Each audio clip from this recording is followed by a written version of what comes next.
कि हमने पिछले एपिसोड में देखा था कि डीमन हंटर गिल्ड के कमांडर वहां आते हैं और उन दोनों की लड़ाई रुकवा देते हैं। और उसके बाद डीमन किंग याली से फैंगलिंग के बारे में पूछता है कि आखिर फैंगलिंग को हुआ क्या है। तुम कह रही थी ना कि फैंगलिंग में कुछ बदला हुआ है। और सुनने के बाद याली फैंगलिंग के बारे में सभी कुछ डीमन किंग को बता देती है। और सुनने के बाद डीमन किंग सोचता है कि शायद ऐसा लगता है कि फैंगलिंग के अंदर किसी और की आत्मा है। तभी हम देखते हैं कि उन सभी पे एक रेड डीमन डॉग अटैक कर देता है और फैंगलिंग अपने दोनों एस क्लास वेपन से उससे लड़ रहा होता है। और इसे देखने के बाद सभी लोग काफ़ी खुश होते हैं कि कोई तो है जो उनको बचाने वाला है। और हम देखते हैं कि फैंगलिंग अपने दोनों वेपन से उस रेड डीमन डॉग पे अटैक कर देता है और सभी को लगता है कि रेड डीमन डॉग मारा गया। लेकिन लेकिन डीमन किंग को पता है कि ये सब सच नहीं है। अब दोस्तों उसके बाद और हम देखते हैं कि फैंगलिंग वो काफ़ी खुश हो रहा होता है कि उसने एक एस क्लास डीमन को मार दिया। और ये देख के बाकी लोग भी काफ़ी खुश हो रहे होते हैं और सभी लोग फैंगलिंग का ही नाम पुकार रहे होते हैं। और फैंगलिंग वो तो चने के झाड़ पे चढ़ चुका है और सोचता है कि अभी अभी तो मैंने बस एस क्लास एक डीमन को मारा है और सभी लोग मेरे बारे में बात कर रहे हैं। जब मैं एक बार डीमन टावर को सील कर दूंगा तब तब हर जगह सिर्फ मेरा ही नाम होगा। तभी तभी कुछ लोगों को लगता है कि नहीं, कुछ तो गड़बड़ है। और हम देखते हैं कि फैंगलिंग के पीछे रेड डीमन डॉग वो वापस जिंदा हो गया और वो पहले से भी कई गुना खुकार हो गया और पहले से कई गुना बड़ा हो चुका है। और रेड डीमन डॉग की ताकत अब डबल एस क्लास रैंक की हो गई है। और उसको देख के फैंगलिंग उसकी तो फटके चार हो जाती है। और हम देखते हैं कि वो रेड डीमन डॉग वो काफ़ी गुस्से में होता है और वो फैंगलिंग की तरफ एक पावरफुल फायर टोर्नेडो अटैक कर देता है। और हम देखते हैं कि फैंगलिंग उस अटैक को ज़रा से भी झेल नहीं पाता और दूर जाके गिरता है। और फैंगलिंग की ऐसी हालत देखने के बाद वहाँ के लोग वो काफ़ी डर जाते हैं और काफ़ी शौक में आ जाते हैं और कहते हैं कि क्या ये रेड डीमन डॉग, ये कुत्ता फिर से जिंदा हो गया? नहीं, आप तो बस एक ही काम कर सकते हैं, भागो यहाँ से। और हम देखते हैं कि फैंगलिंग उसकी हालत वो काफ़ी ख़राब हो चुकी होती है और सोचता कहीं कहीं ये red demon dog double class S rank का तो नहीं हो गया। तभी फैंगलिंग देखता है कि रेड डीमन डॉग उसको अब जिंदा नहीं छोड़ेगा। और हम देखते हैं कि रेड डीमन डॉग फैंगलिंग की तरफ काफ़ी गुस्से से बढ़ने लगा उसे ख़त्म करने के लिए। तभी तभी हम देखते हैं कि भीड़ के बीच में से याली दौड़ते हुए फैंगलिंग के पास आती है उसकी जान बचाने के लिए और कहती है कि फैंगलिंग फैंगलिंग क्या क्या तुम ठीक हो? क्या तुम चल पाओगे? चलो चलो, मैं तुम्हें यहाँ से ले चलती हूँ। और हम देखते हैं कि वो रेड डीमन डॉग अभी भी उनको छोड़ने वाला नहीं होता और रेड डीमन डॉग फैंगलिंग पे अटैक कर देता है। और हम देखते हैं कि याली वो ऐसा देख के काफ़ी दुखी होती है। तभी तभी एंट्री होती है डीमन किंग की।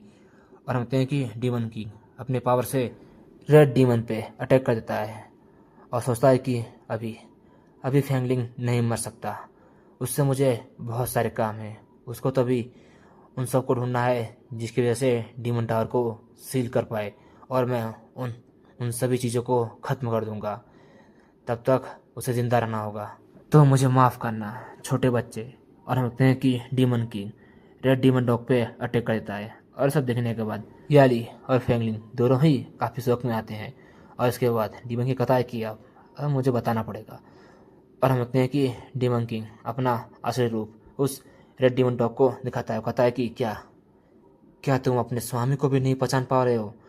और हम देखते हैं कि रेड डीमन डॉग काफ़ी डरा हुआ होता है क्योंकि डीमन किंग का पावर वो देख के वो भी काफ़ी शौक में आता है। और हम देखते हैं कि रेड डीमन डॉग अब पालतू बन जाता है और उसके बाद डीमन किंग उसको आदेश देता है, कहता है कि यहाँ यहाँ से दूर चले जाओ। और हम देखते हैं कि रेड डीमन डॉग उल्टी पैर दौड़ के वहाँ से दूर चल जाता है। और सब देखने के बाद सभी लोग बातें करते हैं कि ये क्या हुआ? वो रेड डीमन डॉग सिर्फ किंग फैंग के से घूरने से ही डर गया और यहाँ से भाग गया। ऐसा कैसे हो सकता है? क्या सचमुच किंग फैंग इतना ताकतवर हो चुका है कि सिर्फ उसके घूरने से ही डबल क्लास एस रैंक का डीमन दौड़ के भाग गया? और फैंगलिंग का क्या? वो इतना कमजोर हो चुका है कि वो एक डीमन को भी संभाल नहीं पाया। और उसके बाद हम देखते हैं कि याली जो फैंगलिंग को संभाले हुए डीमन किंग के पास आती है और कहती है कि किंग फैंग, जो भी तुमने किया उसके लिए धन्यवाद, लेकिन तुम मुझे जरूर बताना कि आखिर तुमने उस डीमन को कैसे हरा दिया। और ये सुनने के बाद डीमन किंग कहता है कि नहीं, ऐसा कुछ भी नहीं है। और वैसे भी वो डीमन जितना बाहर से सख्त दिख रहा था वो अंदर से ही उतना डरा हुआ और कमज़ोर था। मैंने तो सिर्फ उसको बताया कि आखिर सच क्या है। और डीमन किंग सोचता है कि अब फैंगलिंग मुझसे लड़ना बंद कर देगा। जैसे मैंने जिया की जान बचाई थी और वो मेरी आभारी हो गई, शायद अब फैंगलिंग भी मेरा आभारी हो जाएगा और मुझसे लड़ना बंद कर देगा। लेकिन लेकिन हम देखते हैं कि फैंगलिंग वो काफ़ी गुस्से में होता है और वो डीमन किंग का कॉलर पकड़ते हुए कहता है कि तुम हो इस सब की वजह। तुम्हें सब कुछ पता था ना उस डीमन के बारे में, कि वो सिर्फ मरने की एक्टिंग कर रहा है और वो वापस लौट के आएगा कई गुना पावरफुल होके।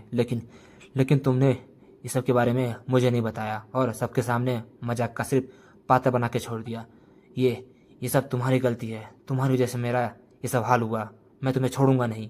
और तुम तो अब काफ़ी खुश हो गए ना कि अब सभी की नज़र तुम पे है और लोगों की वाहवाही पाके तुम तो काफ़ी खुश हो रहे होगे ना।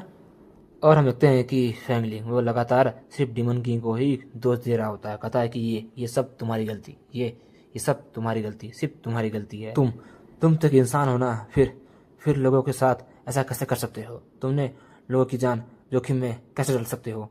तुमने उस डीमन पे अटैक कर दिया, लेकिन भाग दौड़ में सभी लोग सिर्फ मेरे ही बुराई कर रहे थे और उसमें कई लोग घायल भी हुए। लेकिन तुम्हें क्या, तुम तो लोगों की परवाह भी नहीं करते और तुम सिर्फ दिखावे की जिंदगी जीते हो। और हम देखते हैं कि डीमन की ये सब सुनने और देखने के बाद वो काफ़ी गुस्से में आता है और सोचता है कि सभी इंसान रहम के काबिल नहीं होते। और हम देखते हैं कि फैंगलिंग वो अभी भी डीमन किंग पे गुस्सा होता है, लेकिन डीमन किंग अब उसका हाथ पकड़ के उसे पीछे कर देता है और कहता है कि ये मेरी गलती बिल्कुल नहीं है। तुम लापरवाह हो, तुम्हें सिर्फ लोगों का अटेंशन चाहिए। तुम्हें पता भी नहीं है कि उस डीमन की काबिलियत क्या है और कमजोरी क्या है, और उससे लड़ने चले गए और जब तुम हार गए तो उन सबका दोष अब मुझ पर दे रहे हो। इसमें मेरी कोई गलती नहीं है, सारी गलती तुम्हारी है। ऐसा सुनने के बाद फैंगलिंग वो अभी भी काफ़ी गुस्से में होता है। तभी हम देखते हैं कि ये सब देखने के बाद सभी लोग बातें कहते हैं क्या यार, आखिर ये फैंगलिंग ऐसा क्यों कर रहा है? वैसे भी किंग फैन ने उसकी जान बचाई, फिर भी वो किंग फैन की बुराई कर रहा है। और तुम लोग देख रही हो अभी भी फैंगलिंग किंग फैन की बुराई करना बंद नहीं किया और उसके पास कोई सबूत भी नहीं है। और हम देखते हैं कि जिया जो आग में और घी डालते हुए कहती है कि लगता है कि फैंगलिंग सिर्फ वो दिखावा कर रहा था और उसका दिखावा जब खत्म हो गया तो वो दूसरे पे इल्ज़ाम लगा रहा है। और हम देखते हैं कि डीमन हंटर गिल्ड की वो रिसेप्शन भी होती है, कहती है कि हाँ मुझे भी ऐसा लगता है। वैसे भी एल्डर साहब के मरने के बाद वहाँ पे सिर्फ फैंगलिंग और सिर्फ किंग फैन ही थे, उन दो ही थे। लेकिन आखिर सचमुच एल्डर साहब को मारा किसने होगा? और इसके बाद जिया कहती है कि क्या तुम लोगों ने आजकल उड़ती हुई खबरें नहीं सुनी कि आजकल फैंगलिंग काफ़ी ताकतवर हो गया है, काफ़ी बदल गया है, लेकिन उसको ताकतें आखिर ये मिली कहाँ? कहीं ये गलत रास्ते पे तो नहीं निकल गया है? शायद इस वजह से ये इतना चिड़चिड़ा हो गया है। और ऐसा सुनने के बाद फैंगलिंग वो काफ़ी शौक में आता है, सोचता है कि ये सब कितने बेवकूफ़ है, लेकिन क्या करे, ये भी अब किंग फैन का साथ दे रहे हैं। और हम देखते हैं कि फैंगलिंग वो गुस्से में डीमन किंग पे अटैक करने वाला होता है, लेकिन डीमन किंग अपने सिर्फ और ऐसे ही उसको झुका देता है, कहता है कि रुक जाओ, अब ये सब ख़त्म करते हैं। मुझे लगता है कि ये सब सिर्फ गलत फहमी थी। अब हमें ये सब बोल के आगे बढ़ना चाहिए, क्यों ना हम साथ हो जाए। और हम देखते हैं कि ये सब सुनने के बाद फैंगलिंग वो काफ़ी गुस्से में आता है, सोचता है कि धत तेरी तो ये आदमी पहले लोगों का फ़ायदा उठाता है और उसके बाद मासूम होने का नाटक करता है, लेकिन ना चाह के भी फैंगलिंग को डीमन किंग का साथ देना होता है। और हम देखते हैं कि वो दोनों अब साथ हो जाते हैं और फैंगलिंग मैंने सोचता है कि ठीक है, अगर तुम्हें यही चाहिए तो यही सही, अब हम ये खेल खेलते हैं। और दोस्तों इसी के साथ ये एपिसोड यही ख़त्म होता है। मिलते हैं दोस्तों नेक्स्ट एपिसोड में। बाय दोस्तों।